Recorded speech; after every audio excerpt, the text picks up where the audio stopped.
அன்பு வணக்கம் அன்பர்களே.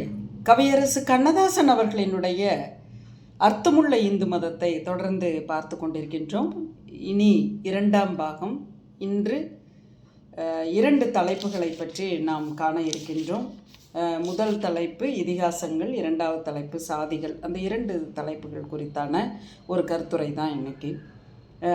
முதல்ல திருமுருக கிருபானந்த வாரியார் சுவாமிகளினுடைய கருத்துரை தான் முதல்ல இருக்குது. 2ஆம் பாகத்தில் அதுதான் முதல் பக்கத்தில் இருக்குது. எப்போ எழுதுனது அப்படின்னா 1973 எழுதியிருக்காரு. காரைக்காலில் வாரியார் சுவாமிகள் முகாமிட்டு இருந்த பொழுது எழுதப்பட்ட வாசகங்கள் அவை. 53 வருடங்கள் கழித்தும் அது என்ன சொல்லுதோ அதே தான் இப்போவும் அப்படிங்கிற மாதிரி. ஆனால் அற்புதமான வாசகம். அதை நான் சொல்கிறேன் பாருங்கள். அவருடைய எழுத்து மூலமாகவே சொல்லலாம். என்ன சொல்கிறாருன்னா, அர்த்தமுள்ள இந்து மதம் என்ற நூலை முழுவதும் படித்தேன். தனது அனுபவத்தை கொட்டி எழுதிய எழுத்து நாடி நரம்பை மீட்டி விடுகின்றது. உண்மையிலேயே கண்ணதாசன் தான் உயிர்கவி, எனது பாராட்டுக்கள் என்று வாரியார் சுவாமிகள் எழுதியிருக்கார். ஆக இப்போ முதல் தலைப்பு இதிகாசங்கள்.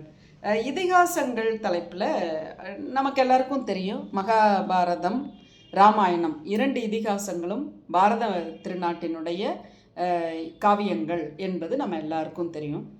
அப்போ அந்த 2 இதிகாசங்கள் தான் வாழ்க்கையின் தத்துவத்தை நமக்கு சொல்லித் தருகிறது. மண்ணாசை கூடாது என்பதற்கு மகாபாரதம், பெண்ணாசை கூடாது என்பதற்காக ராமாயணம்.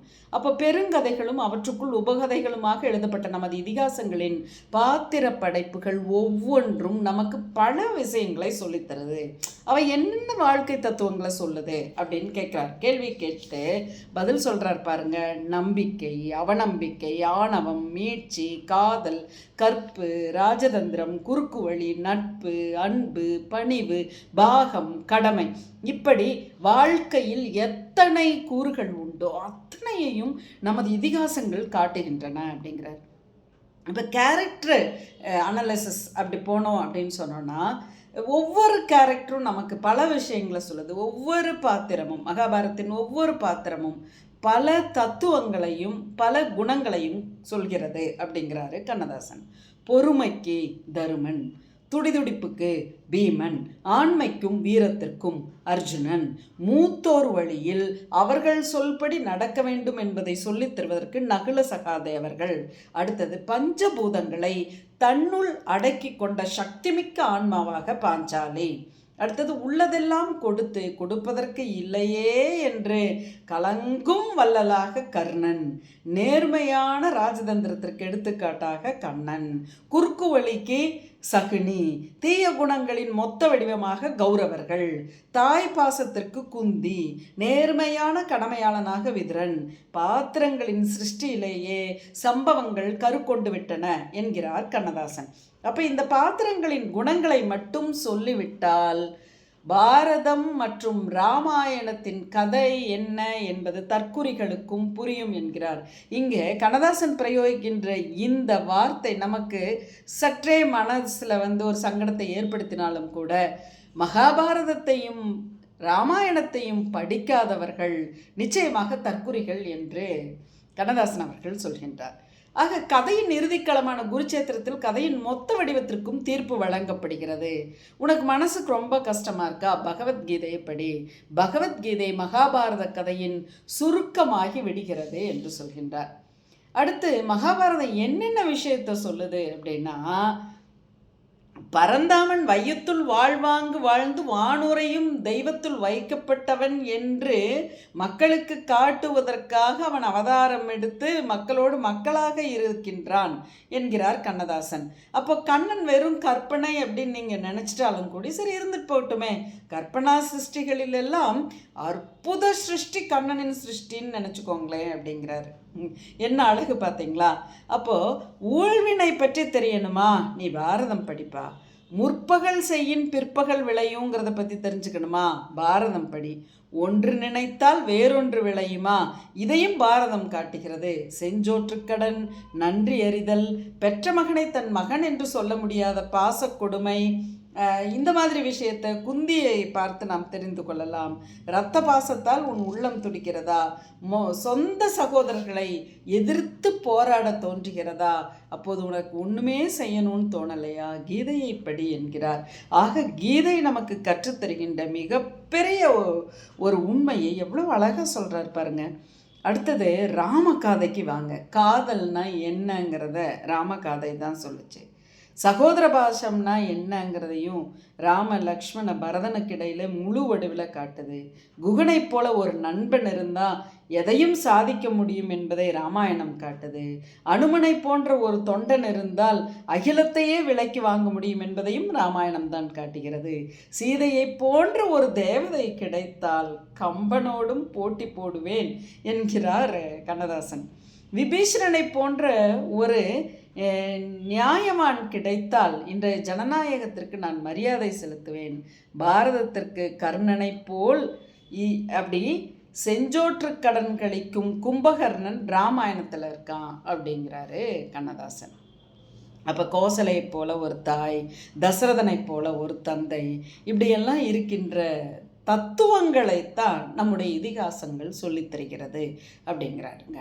இப்போது மந்தரை, சூர்பனகை, ராவணன் இவங்கெல்லாம் எப்படின்னா ராமன் என்கின்ற மனிதனை தெய்வமாக மாற்றுகின்ற பெருமை அவங்க 3 பேரையும் தான் சாரும் அப்படிங்கிறார். ஏன் அப்படின்னா 1000 நல்லவர்களுக்கு அவதியை தர 2-3 தீயவர்கள் போதும் என்பது ராமகதை.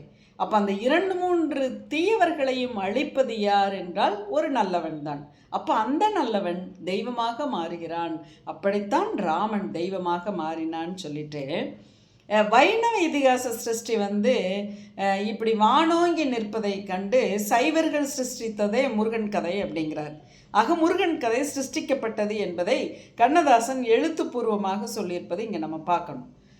அங்கே வில் எப்படி ராமாயணத்தில் வில், ஆனால் முருகன் கதையில் வேல். அங்கே ராமன், இங்கே முருகன். அங்கே ராவணன், இங்கே சூரபத்மன். அங்கே ராவணனுக்கு சில தம்பிகள், இங்கே சூரபத்மனுக்கு சில தம்பிகள்.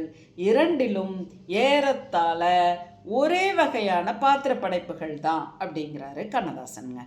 இப்போது ஆண்டாள் திருப்பாவையை படித்தால் நமக்கு எப்படி மெய்சில் இருக்கிறது? அப்போது ஆண்டாள் சொல்லித்தர தத்துவங்கள் எவ்வளோ பெரிய தத்துவங்களை அவள் சொல்லித்தரா.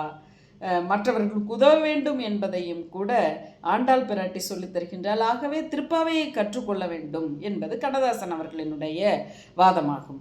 இப்போது ஸ்தூலத்தை சிவமாகவும் ஆன்மாவை சக்தியாகவும் கண்டவர்கள் இந்துக்கள். அதாவது மெட்டீரியல் அப்படின்னா சிவம், எனர்ஜி அப்படின்னா அது சக்தி தான்.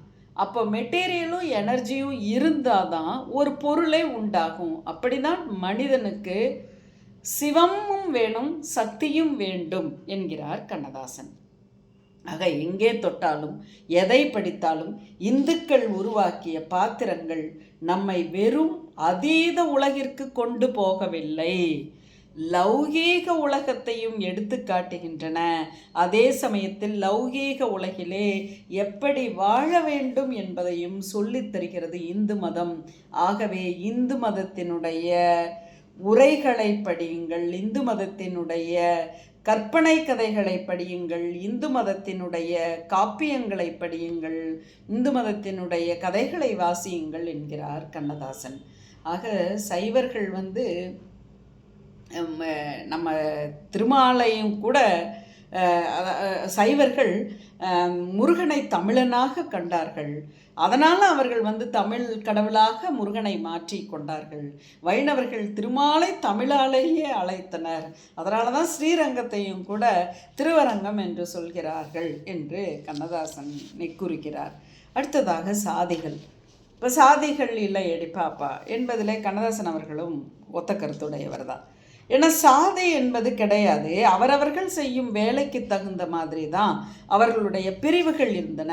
4 பிரிவு ஏற்படுத்தப்பட்டது. 1 ஆன்மீகத்துறை, இன்னொன்று அரசியல் போர்த்துறை, 3வது வாணிபம் தொழில்துறை, 4வது தொழில்களை இயக்கும் தொழிலாளிகளின் துறை. அதையே தான் அந்த காலத்தில் எப்படி பிரிச்சிருந்தாங்கன்னா பிரம்ம, சத்ரிய, வைச, சூத்ர அப்படி 4ஆக பிரித்திருந்தார்கள். இதுதான் டாக்டர் ராதாகிருஷ்ணன் அவர்களினுடைய வாதமும் கூட இதுதான் என்று சொல்கின்றார். அப்போ இந்த 4 பிரிவுகளும் எதற்காக ஏற்படுத்தப்பட்டதுன்னா, ஆன்மீகத்துறையில் ஈடுபட்ட முதற் பிரிவினர் எல்லோருக்கும் கடவுள் நம்பிக்கையை உண்டாக்குவார்கள். அப்புறம் நீதி சமயங்களையும் நீதி பற்றியும் போதிப்பார்கள். நீதிக்கு எப்படி நீதி வழியில் செல்லணுங்கிறதையும் வழிகாட்டுவார்கள். அடுத்தது 2வது பிரிவினர் அரசியலில் ஈடுபடுறது, அதில் எப்படி நம்ம இருக்கணும் அப்படிங்கிற அந்த விஷயத்தை சொல்லி தருவாங்க. 3வது பிரிவினர் வாணிபம் நடத்தி பொருள் எப்படி ஈட்டணுங்கிற விஷயத்த சொல்லித்தர்றாங்க. 4வது பிரிவினர் இந்த 3 பிரிவினை சார்ந்தவர்களுக்கும் பணி செய்வதில் அவர்கள் இருப்பார்கள். இவர்கள்தான் சூத்திரன் என்று சொல்லப்பட்டார்கள். ஆனால் நம்ம எல்லாரும் நினச்சிட்டோம் சூத்திரன் என்றால் இளியவர்கள் என்று நம்மளா நினச்சிக்கிட்டோம். சூத்திரதாரி என்ற வார்த்தையின் மறுதான் இது. சூத்திரன்னா இயக்குகிறவன் என்று பொருள். ஆக அந்த நாளைய சமுதாய அமைப்பின்படி இந்த 4 வர்ணங்கள் பிரிக்கப்பட்டன. ஆக அது சரிதான் அப்படிங்கிறார். இன்னொன்றுங்க, ஜாதிகளை பற்றி அவர் சொல்கிற போது பாருங்கள், நாடார், முதலியார், நாயக்கர், செட்டியார், இப்படி சாதி பெயர்கள் எல்லாம் நம்ம சொல்கிறோம். அந்த நாளில் எல்லாருமே பங்காளிகளாக இருந்தவர்கள் தான். தங்களுக்கு இட்டு கொண்ட பட்ட பெயர் தான் அது. இந்த ஜாதி பெயர் எதையும் இந்து வேதங்களில் காண முடியாது. அந்நாளைய சமுதாய அமைப்பு தான் எந்நாளும் இருந்தாக வேண்டும் என்று இந்து மதம் என்னைக்கும் வற்புறுத்தினது கிடையாது. அவரவர்களுக்கு எப்படி இஷ்டமோ அப்படி இருந்தால் போதுமானது என்பதுதான் இந்து மதத்தினுடைய வாதம். ஆகவே வெறுப்பின் மீது கட்டப்பட்ட எந்த கட்டடமும் இந்து மதத்தால் உருவாக்கப்படவில்லை என்பது கண்ணதாசன் அவர்களினுடைய வாதம். அதுவே சாசனமாக கண்ணதாசன் அவர்கள் அர்த்தமுள்ள இந்து மதத்திலே எழுதியிருக்கின்றார். மீண்டும் அடுத்த பதிவிலே சந்திப்போம். நன்றி, வணக்கம்.